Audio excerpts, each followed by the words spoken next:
The Dunbar Job, Los Angeles, 1997. By the late summer heat of September, the city had settled into its usual rhythm. Traffic choking the freeways, neon flickering to life downtown, and money moving constantly through the veins of the city. Cash, millions of dollars in it, flowing in and out of businesses, banks, and armored depots. One of those depots sat quietly at 1150 South Mateo Street, in the heart of Los Angeles' downtown factory district. A nondescript building surrounded by warehouses and industrial corridors, easy to overlook, easy to dismiss. Inside, it was just another secure facility. Guards, cameras, vaults, procedures. Routine, predictable. And that predictability was exactly what made it vulnerable. The man on the inside. At the center of it all was Alan Pace III, a 32-year-old from Compton, California. He wasn't a career criminal. He had no long rap sheet, no history of violence, no prior convictions of note. Those who knew him described him as a normal, good-natured guy, even something of a prankster. He was known around his workplace for his sense of humor, his easy rapport with coworkers, and his knack for making people laugh, even at their own expense. But Pace was also something else. A regional safety inspector for Dunbar Armored. That job gave him something far more valuable than a paycheck. It gave him knowledge. Over the year and a half he worked at the Mateo Street Depot, Pace did more than check safety protocols. He studied the operation from the inside. He photographed the facility. He memorized the layout of the floors, which corridors the guards traveled, where they paused, when they relaxed. He learned the timing of the security cameras and identified their blind spots. He knew which doors mattered, which keys opened what. He understood the vault's Friday night behavior. The large weekend deposits meant the vault stayed open longer than usual to handle the cash flow. And over time, a thought started forming. Not a sudden idea, but a slow, dangerous realization. This place could be robbed. And not just robbed, but robbed clean. Building the crew, Pace knew he couldn't do it alone. And he knew he couldn't trust strangers. So he turned to people he'd grown up with. Childhood friends from Compton who knew him, trusted him, and were willing to take a risk if the reward was big enough. Crucially, like Pace himself, none of them had significant criminal records. No prior major offenses. Nothing that would immediately flag them to investigators. One by one, he brought them in. Eric Damon Boyd of Buena Park. Eugene Lamar Hill Jr. of Bellflower. Freddie Lynn McCrary Jr. of Arleta. Terry Wayne Brown Sr. of Los Angeles. And Thomas Lee Johnson of Las Vegas, Nevada. Several of the crew had side work as bouncers at nightclubs across Los Angeles, men accustomed to controlled confrontations, to reading rooms, to staying calm under pressure. That experience would matter. Pace laid everything out for them in meticulous detail, not in a flashy presentation, but in practical, methodical terms. He distributed floor plans and identified the exact locations of cameras to avoid. He supplied the gear. Ski masks, pistols, a shotgun, and radio headsets so the crew could communicate inside the building. He insisted on one strict rule: no written plans, no documentation. Everything communicated verbally, memorized, untraceable. He assigned specific roles. Hill, for instance, was designated to rent the getaway vehicle, a 14-foot U-Haul truck. Others were assigned as drivers and lookouts. Every man knew his position before the night arrived. It sounded crazy, but it also sounded possible. The plan. The timing was everything, and Pace had already worked it out. Friday nights at the Dunbar facility were different from any other night of the week. Large deposits came in. The vault stayed open longer than usual to accommodate the cash movement. More money, less restriction, more opportunity. That was the window. Pace had also identified a second critical detail: the overnight lunch rotation. Around 12:30 a.m., staff and guards cycled through the cafeteria in a predictable pattern, not all at once, but in a rhythm Pace had watched and timed. That rhythm could be used against them. The plan was precise. Enter through a side door using Pace's keys, slip past the cameras using the blind spots he had memorized, take position inside the staff cafeteria, and then wait. Ambush the guards one by one as they came in on their break. No alarms, no chaos, no gunfire, just precision. A sudden problem then. The day before everything was set to happen, Pace got fired. Dunbar management terminated him for tampering with company vehicles.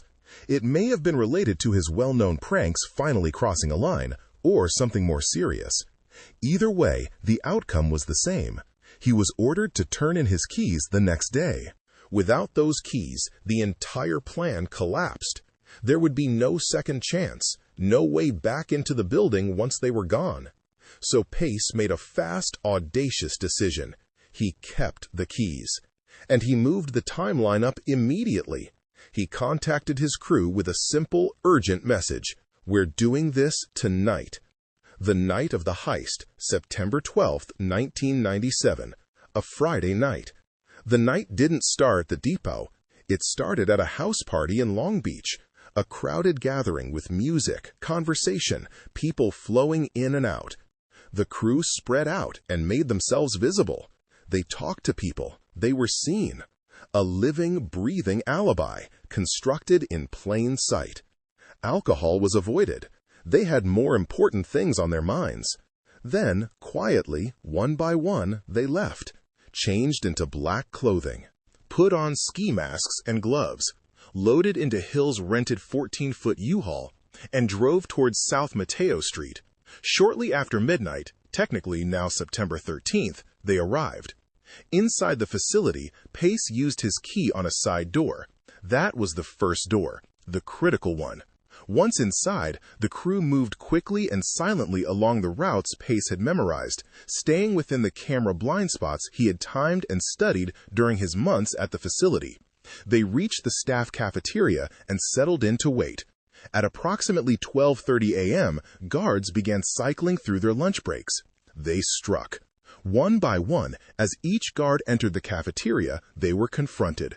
Armed with handguns and a shotgun, the crew overwhelmed them before anyone could reach an alarm. Duct tape secured their hands and feet.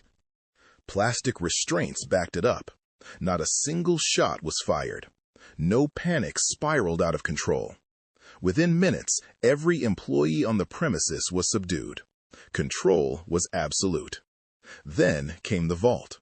And that's where Pace's insider knowledge became worth more than anything else they brought through that door. He knew which bags held the highest denominations. He knew which bills were non-sequential, harder to trace. He knew what to take and what to leave. He also knew exactly where the security recording equipment was located, and they took that too, removing it entirely before they left. $18.9 million in 30 minutes. They worked fast. Duffel bags, crates, cash loaded and moved into the waiting U-Haul with urgency and precision. In under half an hour, Alan Pace and 5 childhood friends from Compton had loaded $18. $9 million in cash, the equivalent of roughly $38 million in today's dollars, into a rented truck and were driving away from the depot. No alarms had sounded, no shots had been fired, no one had been seriously hurt. They were gone. Back to normal.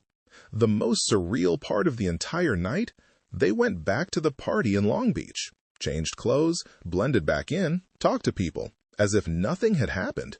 The alibi held. The investigation. When police and investigators arrived at the Mateo Street depot, one thing was immediately obvious. This wasn't random.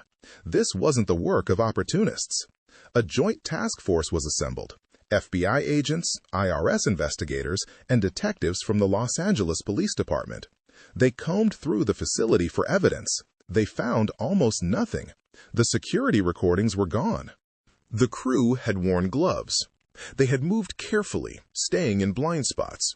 There was exactly one physical clue, a fragment of a plastic taillight lens, later matched to a U-Haul truck. Suspicion turned immediately to Pace, recently fired, deeply familiar with the building's layout and operations. But suspicion isn't evidence. Investigators questioned every current and former Dunbar employee. Repeatedly, one name came up: Alan Pace. But there was nothing concrete to hold him on. The case stalled. The long wait. The crew showed discipline that would have impressed professionals. No flashy purchases, no new cars parked in the driveway, no sudden lifestyle changes that would draw a neighbor's eye or a detective's eye. They waited 6 months before attempting to move any of the money. Then came the laundering, methodical and layered. Real estate purchases, used cars, front companies that Pace created himself, fabricated income streams designed to make dirty cash look like legitimate earnings. Pace went further. He enlisted outside help to purchase property under other people's names so nothing would be traceable back to him directly. Eric Boyd laundered $177,000 through his own father's company, with his father later testifying that his son had told him the money came from a drug deal before eventually admitting the truth. 2 additional men, David Matsutomo and Joaquin Bin, were brought in to assist with the laundering operation, funneling money through structured transactions and fabricated financial records. For nearly 2 years, the plan held. No arrests, no charges, no indictments. It was starting to look like the perfect crime. The mistake. 2 years after the robbery, Eugene Lamar Hill Jr. made a simple, catastrophic error. He paid a friend of his, a real estate broker, with a stack of cash. That alone wasn't unusual. But this particular stack of bills was still bound together with their original Dunbar Armored currency straps, the branded paper wrappers that identified the cash as coming directly from the depot. The broker noticed and went straight to the police. Investigators pulled the thread. They discovered that Hill had rented a U-Haul truck on the day of the robbery. His arrest followed on September 22, 1999, in Bellflower, California. Hill confessed. He gave investigators everything: names, roles, details, the entire crew. The collapse. Arrests came quickly after that. Alan Pace III was taken into custody at his Compton home on October 28, 1999. When investigators searched the property, they found approximately $1.1 million in stolen cash hidden in various locations inside the house. Pace denied involvement and testified in his own defense at trial, claiming the others had set him up. The jury deliberated for 3 days. On February 28, 2001, they returned guilty verdicts across the board. One by one, the entire crew and their laundering associates was convicted. The sentencing came in April 2001. Alan Pace, III, received 24 years in federal prison. He was incarcerated at the Federal Correctional Institution in Safford, Arizona, and was not released until October 1, 2020. Eric Damon Boyd received 17.5 years, the heavier sentence reflecting the fact that he had carried a firearm and had a prior criminal record. The remaining 4 crew members each pleaded guilty and received sentences ranging from 7 to 10 years. The money laundering associates, Matsumoto, Bin, and Boyd's father, received lighter sentences of approximately 2.5 years for their roles. What was lost and never found? Of the $18.9 million taken from the Dunbar Armored Depot on the night of September 12, 1997, only approximately $5 million was ever recovered. Roughly $13 to $14 million simply vanished, funneled into properties, investments, hidden in walls, buried somewhere, or otherwise dispersed in ways investigators were never able to fully trace. None of the convicted men ever publicly revealed where the rest of the money went. As of today, the FBI and law enforcement authorities are believed to still be watching the surviving members closely, aware that the moment any of them attempts to access the hidden funds, it may finally surface. The legacy of the heist. For over 2 decades, the Dunbar Armored Robbery stood as the largest cash heist in United States history, a record it held until March 31, 2024, when an Easter Sunday robbery in Los Angeles surpassed it, estimated at over $20 million. The crime was featured in Season 5 of the FBI Files, which aired October 4, 2002, in an episode titled The Price of Breed. It has since become the subject of books, documentaries, and ongoing film projects, including a feature tentatively titled The Dunbar Heist, produced by Caleb Pinkett. What made the Dunbar Job so remarkable wasn't the violence, there was none. It wasn't the chaos, there was almost none of that either. It was the precision. A plan constructed entirely on insider knowledge, executed by 6 ordinary men with no serious criminal histories, on a single night. And it was undone not by sophisticated detective work, but by a paper currency strap left on a bundle of cash. The real lesson, the Dunbar Job, wasn't about brute force. It was about understanding systems, how money moves, how routines create vulnerabilities, how trust can be turned into a blueprint. Alan Pace didn't need to break in. He had walked those floors for a year and a half. He knew every door, every camera, every pattern. And in the end, the greatest security vulnerability at 1150 South Mateo Street wasn't a camera angle or a locked door. It was the man trusted to find the weaknesses.